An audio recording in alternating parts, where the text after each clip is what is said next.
రాజు ఒక గది నిండా బంగారం ధనం పెట్టేశాడంట. ఎన్ని కేజీలో వెండి బంగారం అంతా పెట్టారంట. ఏదో మూల బెట్ల గది నిండా పెట్టేసి తీసుకో, దీంతో నీకు ఒక 1000 ఎకరాల పైనే వచ్చేస్తుంది, నీకు చాలా భూభాగం వచ్చేది, చాలా ఆస్తిపడు అయిపోతావు, తీసుకో.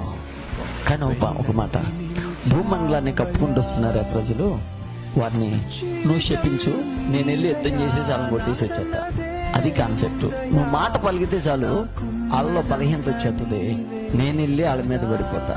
సైతాన్ గడు అంటాడు, పెద్ద సైతాన్ దగ్గరికి వచ్చి, ఇగో నువ్వు వెళ్ళి వాళ్ళకి అడ్డుపడు, నేను వెళ్ళి కొట్టుకొచ్చేస్తా. అప్పుడు పెద్ద సైతాన్ గడు అంటాడు, నా వల్ల కావట్లా, ఎందుకో తెలుసా, నేను వారి మీద చాలా మార్లు దాడి చేయడానికి ప్రయత్నం చేశాను, కానీ ఒక్కటి ఆపుతుంది.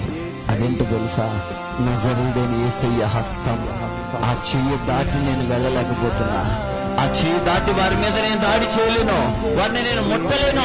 ఎందుకో తెలుసా, నేను వెళ్ళి నేను అడ్డుపడినాను, వచ్చి యుద్ధం చేయలేవు. ఎందుకో తెలుసా, వారు దేవుని స్వాధీనంలో ఉన్నారు, వారు అన్ని చూడగలుగుతున్నారు, వారు అన్నిటినీ గ్రహించగలుగుతున్నారు, మన వ్యూహాన్ని చూడగలుగుతున్నారు, మన ఆలోచనలు ఎరిగి ఉన్నారు. మనము యుద్ధము చేయడానికి మొదలు పెట్టక మునిపే మన మీద వాళ్ళు యుద్ధాన్ని ప్రకటించేస్తున్నారు. కనుక